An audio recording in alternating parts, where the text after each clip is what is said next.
Assalamualaikum warahmatullahi wabarakatuh.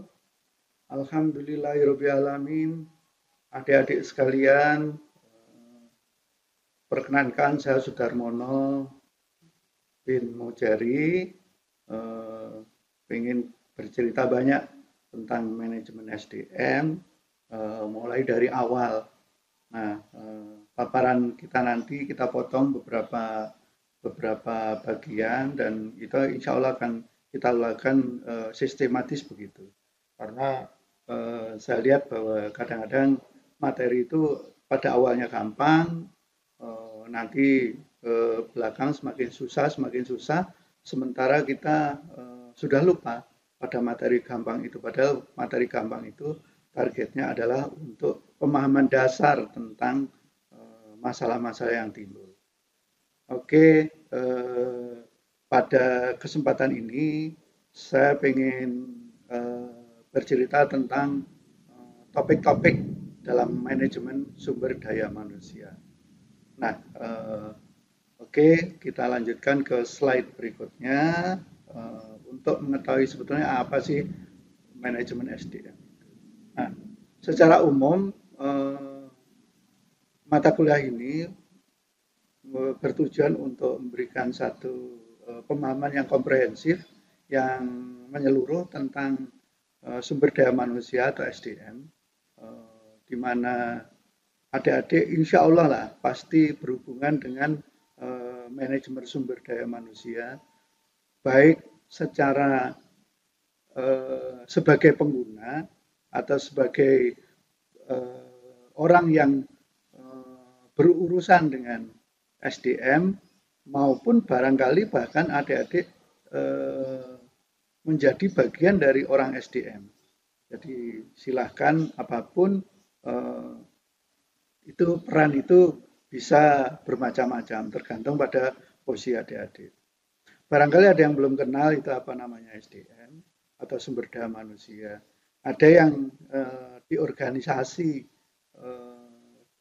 apa namanya perusahaan itu namanya sebagai Departemen Manajemen Sumber Daya Manusia, ada juga yang menyebutkan sebagai Departemen Personalia atau bagian kepersonaliaan, ada juga yang memakai terminologi bahasa Inggris sebagai Human Resource Management (HRM) Departemen. Ada juga bagian ada yang menyebut sebagai Human Capital Management. Ada juga yang sederhana dia sebagai Human Resource Development atau HRD. Itu hampir sama semuanya, tergantung pada misi perusahaan masing-masing. Jadi kalau adik-adik ngelamar, biasanya kan ditujukan kepada divisi SDM atau manajer SDM atau manajer personalia, manajer Human Capital Management, dan sebagainya, dan sebagainya. Itu semua sebetulnya hampir sama, tergantung pada fokus perusahaan nanti kemana. Nah, apa sih urgensinya atau peran apa yang diperankan oleh manajemen SDM dalam suatu perusahaan? Adik-adik barangkali punya orang tua yang bekerja di perusahaan, atau barangkali adik-adik juga sekarang lagi bekerja di perusahaan. Nah, pasti selayaknya orang bekerja itu mencari gaji kan, bukan mencari pekerjaan. Bahwa pekerjaan itu banyak, yang susah itu yang pekerjaan yang dibayar. Nah, tiap bulan orang tua adik-adik atau adik-adik dibayar dengan gaji. Siapa yang menghitung gaji adik-adik atau orang tua adik-adik? Itu yang menghitung adalah bagian SDM. Ya bisa aja sih dirangkap sama orang keuangan kalau perusahaan itu kecil, tapi selayaknya peran itu adalah peran orang SDM. Nah, barangkali kalau adik-adik belum pernah bekerja, tidak tahu sebetulnya di dalam gaji itu lazimnya diterbitkan dalam bentuk slip gaji untuk mengetahui rincian gaji orang tua adik-adik sekalian. Coba lihat kalau diperkenankan minta izin ke orang tua melihat struktur gaji atau slip gaji dari orang tua adik-adik sekalian. Boleh nilainya dihapus juga nggak apa-apa. Tapi prinsipnya bahwa pada pada komponen gaji itu sebetulnya ada akumulasi berbagai masalah atau akumulasi berbagai penyelesaian yang ada di belakang SDM. Itu nama slip gaji itu dikeluarkan oleh bagian payroll atau bahasa Inggrisnya ya, dan itu lazim dipakai, atau bagian penggajian, sama itu istilahnya sama. Nah, nanti kita akan diskusikan bagaimana itu bisa terjadi dan kenapa kadang dinamakan personalia, kadang-kadang dinamakan HRD, kadang-kadang dinamakan human capital. Tapi pada prinsipnya itu sama, dan yang bagian penggajian itu dinamakan payroll. Nah, atau bagian penggajian. Ada lagi istilah-istilah, banyak istilah-istilah baru yang adik-adik perlu ketahui untuk mengetahui tentang kerumitan manajemen SDM. Ada lagi istilah remunerasi. Apa sih remunerasi? Itu adalah sistem yang mengatur tentang penggajian. Itu namanya sistem remunerasi. Kemudian ada juga namanya karir development dan sebagainya.